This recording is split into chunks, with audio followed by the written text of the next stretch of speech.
অনন্ত অসীম প্রেমময় তুমি, বিচার দিনের স্বামী, যত গুণগান হ্যাঁ চির মহান তোমারি অন্তরে জামি।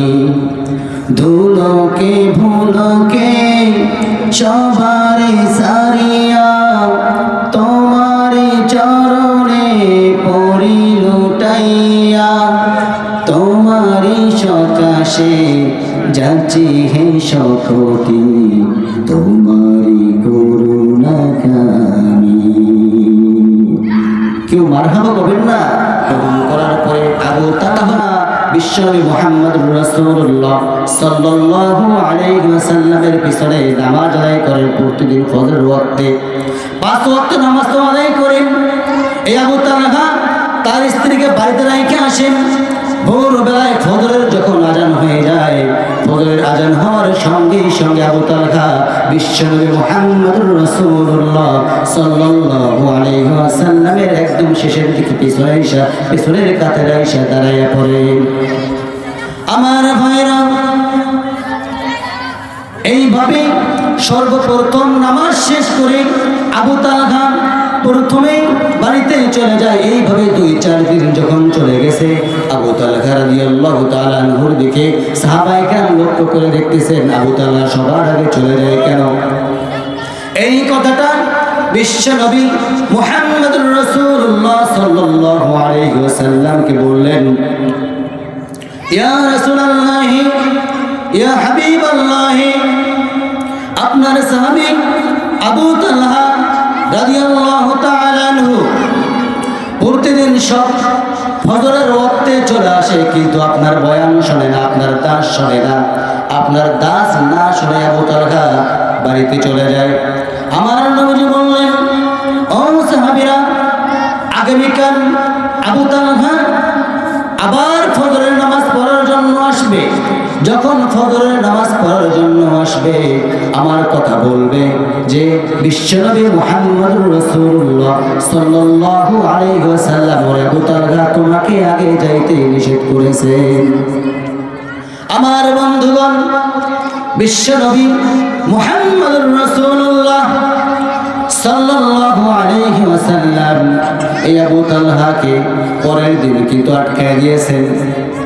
সবাই চলে যাচ্ছে, নামাজ শুরু করার আগে আমার নবীজি আবু তালহার দিকে লক্ষ্য করে বলতেছেন, ওরে আবু তালহা, তোমাকে একটা কথা বলি, নামাজ শেষে তুমি আগে যাবে না, আমার বয়ান শুনে যাবে। আমার বয়ান শুনে তুমি বাড়িতে যাবে। নামাজ শেষ হয়ে গেল। হযরত আবু তালহা রাদিয়াল্লাহু আনহু তিনি কি করলেন? আমার বন্ধুগণ, ভালো করে শুনবেন, একটু মনোযোগ দিয়ে শোনার চেষ্টা করবেন। বিশ্বনবী যখন কথা বলেছেন যাইতে পারে, বলেন বলেন, আর যাইতে পারবে না। কিভাবে যাবে? বিশ্বনবী মুহাম্মদ সাল্লাল্লাহু আলাইহি ওয়াসাল্লাম বলেছেন। আমার বন্ধুগণ, আবু তালহা আটকে গেলেন। নামাজ শেষ করে আমার নবীজি আবু তালহাকে বলতেছেন, ওরে আবু তালহা, আমি কি তোমার উপরে জবরদস্তি করি নাকি? আমি কি তোমার উপরে জোর চাপায় দিই নাকি? প্রতিদিন আমার দাস না শুনে তুমি কেন চলে যাও? আমার বয়ান না শুনে তুমি কেন চলে যাও? নামাজ শেষ হওয়ার সঙ্গে সঙ্গে তুমি কেন চলে যাও? এর উত্তরটা দিয়ে চলে যাবে। ওরে আবু তালহা, আবু তালহার শরীর থরথর করে কাঁপা শুরু হয়ে গেছে।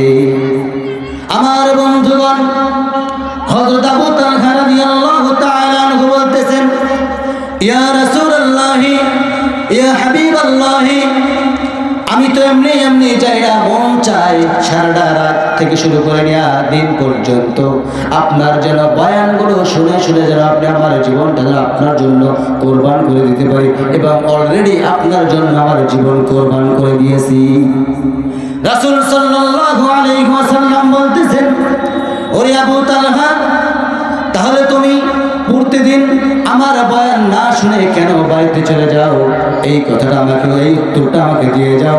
সঙ্গে সঙ্গে হযরত আবু তালহা রাদিয়াল্লাহু তাআলা আনহু বলতেছেন, ইয়া রাসূলুল্লাহ, ইয়া হাবিবাল্লাহ, আপনি দেখতে পাচ্ছেন আমার শরীরে যে কাপড়টা আছে এই কাপড় ব্যতীত দ্বিতীয় কোনো কাপড় আমার শরীরে একটাও নাই।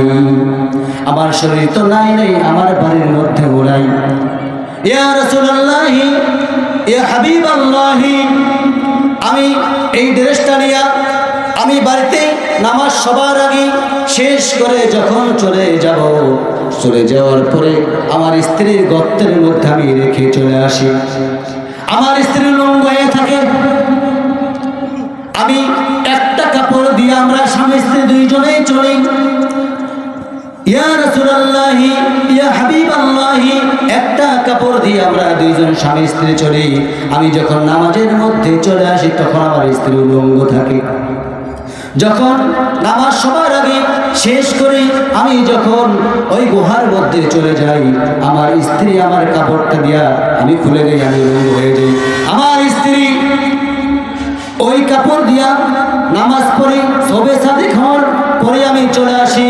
কিন্তু ফজরের ওয়াক্ত যখন শেষ হয়ে যাওয়ার আগ দিয়ে সূর্য উদয় হওয়ার আগে আমি আবু তালহা আমার স্ত্রীর কাছে চলে গিয়া এই কাপড়টাই শুধুমাত্র আমার স্ত্রীকে দেই, আর আমার স্ত্রী কাপড়টা দিয়ে নামাজ আদায় করে নেয়।